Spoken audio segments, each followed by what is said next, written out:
नमस्कार, मेरे चैनल गुरजीत वालिया पलिया में आपका स्वागत है। तो आज हम बात करेंगे सिख रेजिमेंट की। जी हाँ, 27 अक्टूबर 1947 के अंदर हुई घटनाओं पे आज का दिन और बात करेंगे सिख रेजिमेंट की।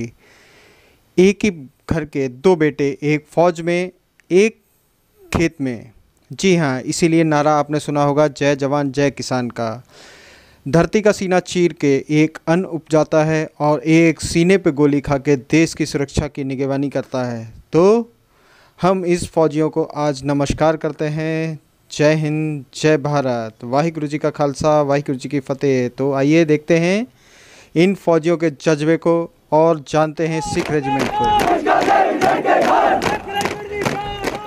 जीत करो, ये हमारा सिख रेजिमेंट का मोटो है।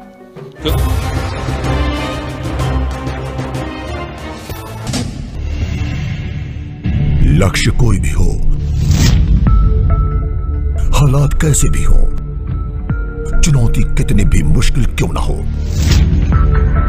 और दुश्मन चाहे जितने भी ताकतवर हो, इनसे जीतना असंभव है।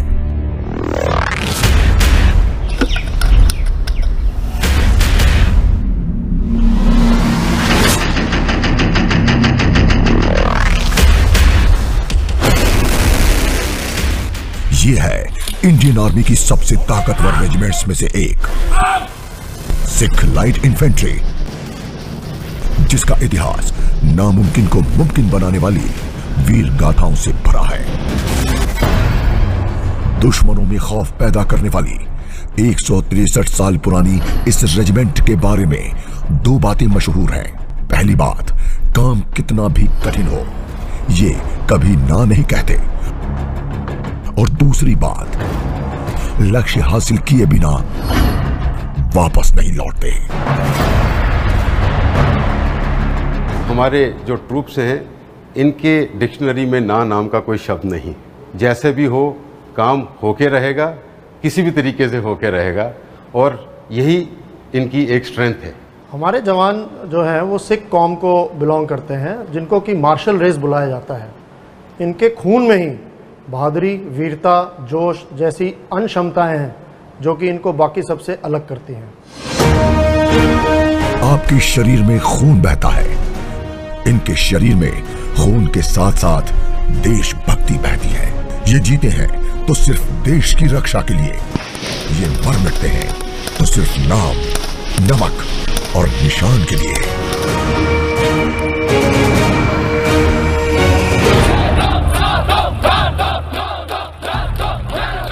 इस रेजिमेंट ने देश को 3 सेना प्रमुख दिए हैं। देश के वर्तमान सेना प्रमुख जनरल मनोज मुकुंद नरवणे भी सिख लाइट इन्फेंट्री से ही हैं।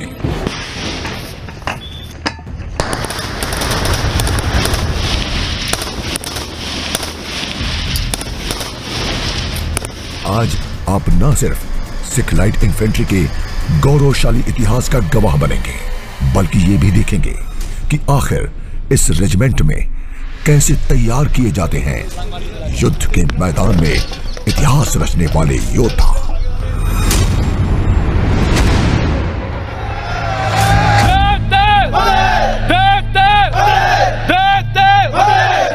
देग, तेग, फतेह, ये वो 3 शब्द हैं जिनके लिए ये जवान जीते मरते हैं। सिख लाइट इन्फेंट्री का ये आदर्श वाक्य है, जिसका मतलब होता है शांति में समृद्धि और युद्ध में विजय। इनका युद्ध घोष है,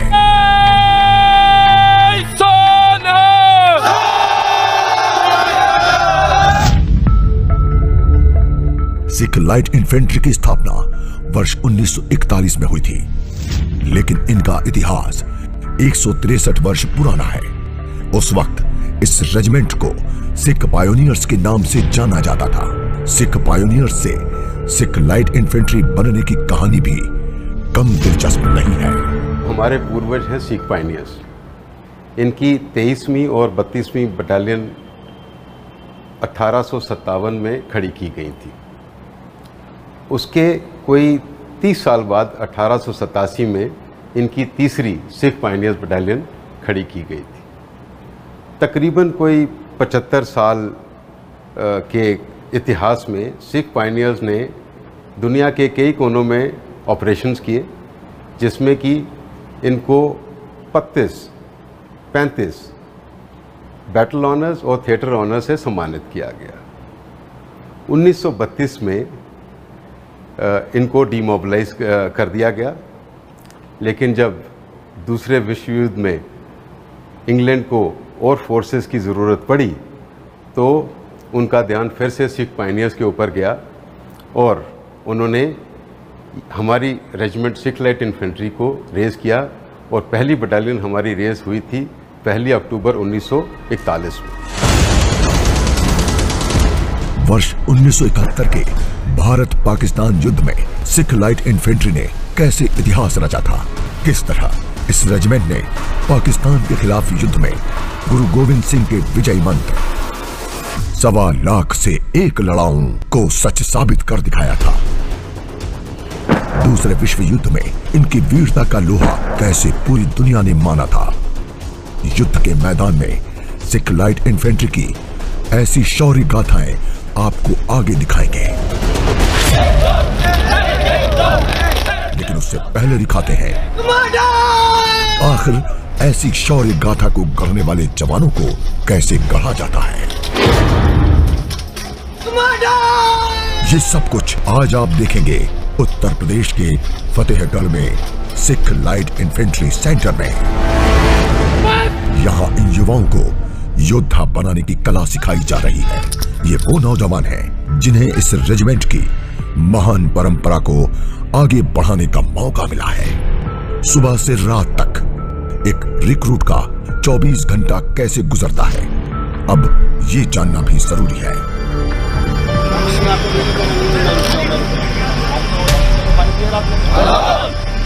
किसी रिक्रूट की ट्रेनिंग सूर्योदय से पहले शुरू हो जाती है। सुबह 3:30 बजे से 4 बजे के आसपास ये रिक्रूट खुले मैदान में होते हैं। पूरा मेहनत करना, पूरा जोर लगाना। इनकी शुरुआत फिजिकल ट्रेनिंग से होती है।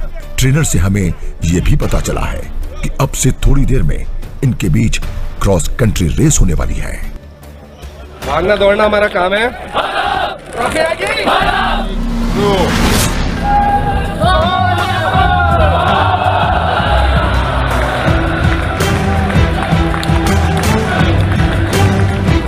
अब आप दौड़ की लाइव कमेंट्री सुनेंगे।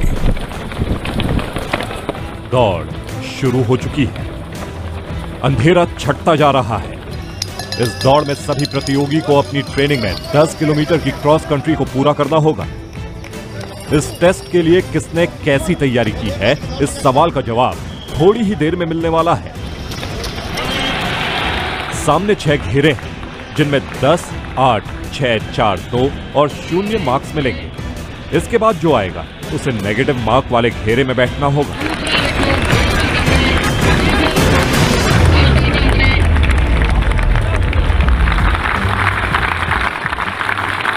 रेस में अव्वल आए सभी प्रतियोगियों को 10 मार्क्स के घेरे में बैठने का मौका मिला है। इस दौड़ में अच्छी बात यह रही कि किसी सदस्य को नेगेटिव मार्क नहीं मिला।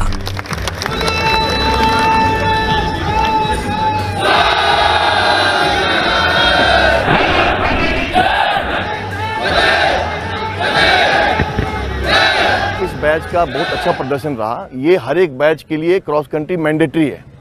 क्रॉस कंट्री से 2-3 चीज़ें हैं। एक तो उसका फिजिकल फिटनेस जो है वो बढ़ता ही है, साथ में उसकी मानसिक शक्ति का ग्रोथ होता है। उसको ये लगता है कि मैं इतनी दूरी तक भाग सकता हूँ और इतने कम समय में भाग सकता हूँ। तीसरी बात जो है उनका कंपनी का स्पिरिट, जो आप देख रहे होंगे पहला बंदा जब अनाउंस किया कि अल्फा कंपनी का आ रहा है तो अल्फा कंपनी वाले दर्शक जो कितने जोर जोर से तालियां बजा रहे थे। तो ये कंपनी स्पिरिट, कंपनी की भावना जो है, नाम नमक निशान पे हम जाते हैं तो उस भावना को ये लेके उस भावना की बढ़ोतरी होती है।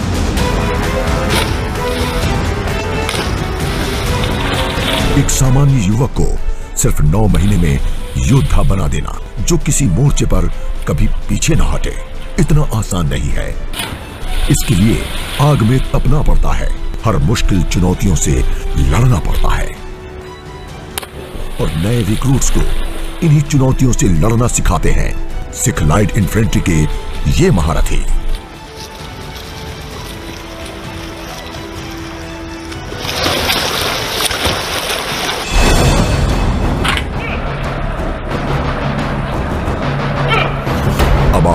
इन शब्दों को ध्यान से देखिए।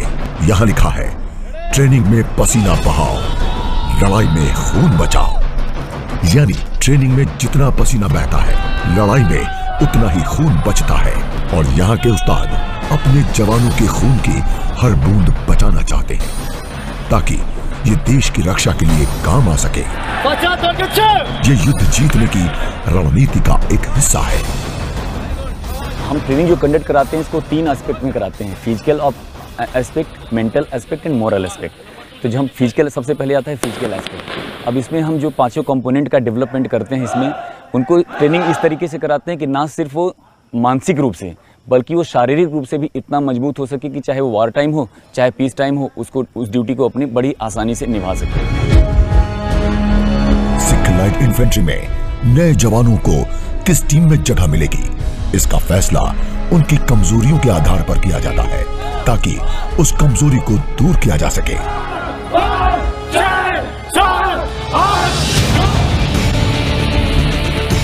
इन रिक्रूट्स के लिए प्रशिक्षकों की मौजूदगी में एक के बाद एक अलग अलग तरह की ट्रेनिंग क्लास का सिलसिला जारी रहता है।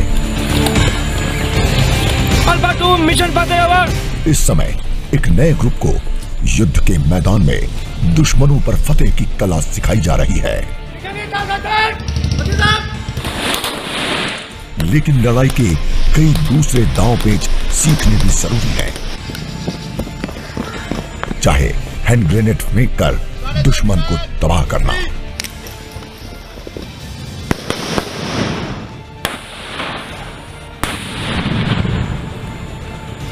या किसी पहाड़ी पर मोर्चा बनाकर बैठे दुश्मन पर हमला करके उससे बंकर छीनना।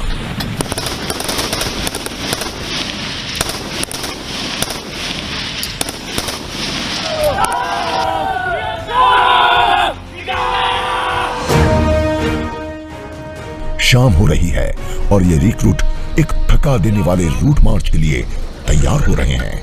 आज तुम सबका 32 किलोमीटर का रूट मार्च होगा। आप सभी इस रूट मार्च के लिए तैयार हैं? जोश है ना?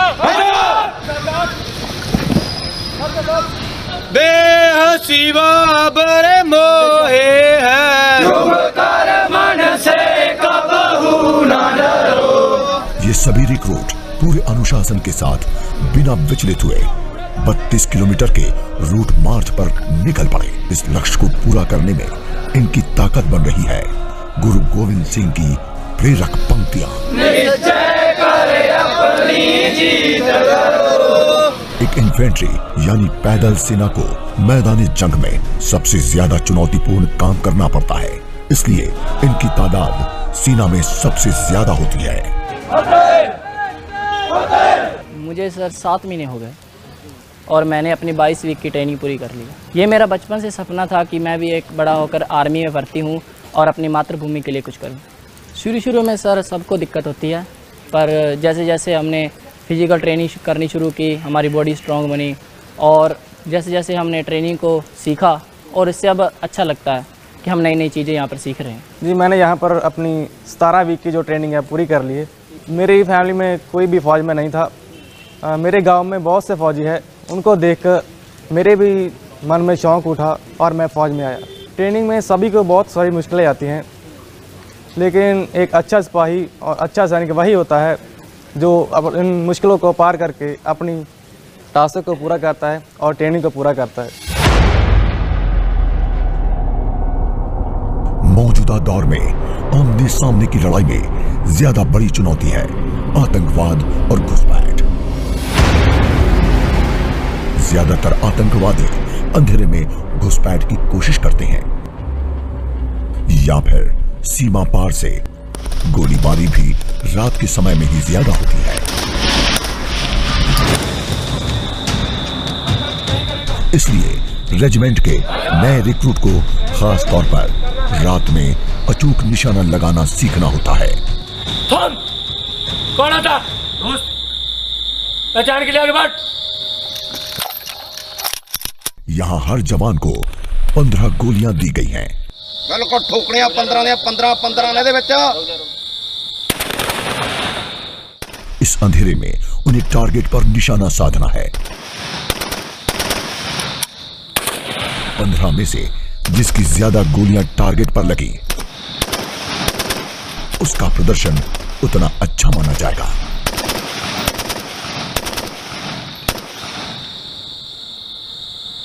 आठ गोले।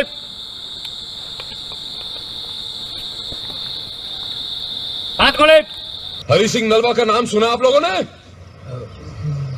महाराजा रंजीत सिंह की फौज का सिप्पे सालार था, जर्नल था वो। 12 बजे अटैक करता था, 12 बजे दुश्मन दुबक के भाग जाते थे कि 12 बजे सरदारों का निहंगों के लिबास में आग से खेलते और हथियारों का हुनर दिखाते ये जवान जो लड़े दीन के इस वक्त गतका कर रहे हैं। पुरजा कट मरे। गतका सिख योद्धाओं का पारंपरिक खेल है। कब हूं ना ये परंपरा गुरु गोविंद सिंह के दौर से अब तक चली आ रही है। गुरु गोविंद सिंह ने गिद्दड़ों शेर बना दिते, अणख गैरत विच पूरे मर्द दलेर बना दिते।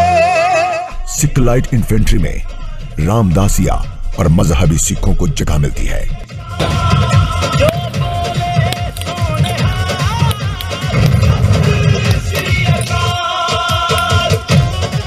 जिन्होंने गुरु गोविंद सिंह की फौज में खास स्थान हासिल किया था। एक और बात जो सिख लाइट इन्फेंट्री को सभी रेजिमेंट से अलग और विशेष बनाती है वो है इनकी पगड़ी। ये पगड़ी सिख लाइट इन्फेंट्री की शान है।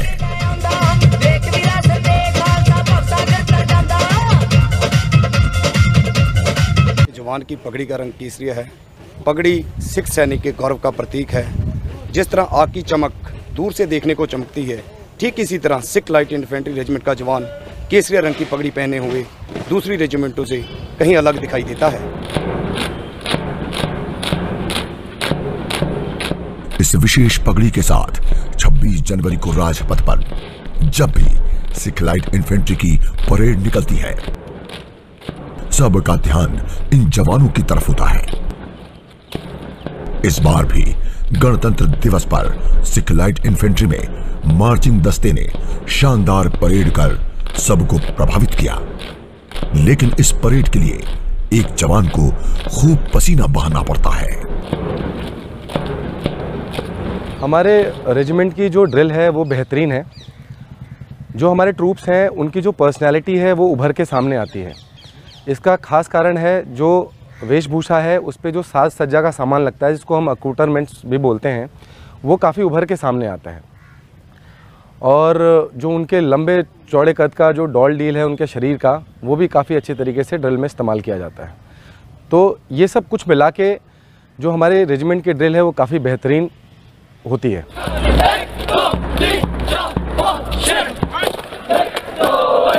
इनके लिए परेड एक परंपरा है।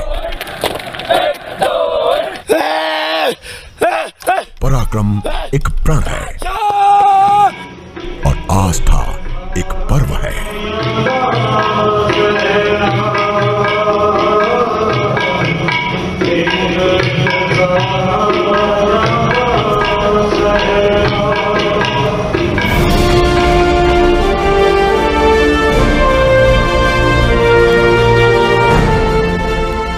हर रेजिमेंट का अपना गौरवशाली इतिहास है और हर रेजिमेंट अपने इतिहास को सुनहरे अक्षरों में सुरक्षित रखता है ताकि आने वाली पीढ़ी उस इतिहास से सीखकर वर्तमान को बेहतर बना सके।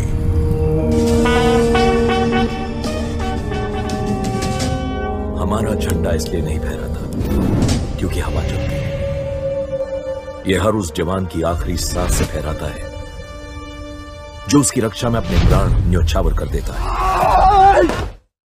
वीडियो देखने के लिए आप सबका बहुत बहुत धन्यवाद। तो वीडियो कैसी लगी कमेंट्स बॉक्स में जरूर बताएं। जय हिंद, जय भारत।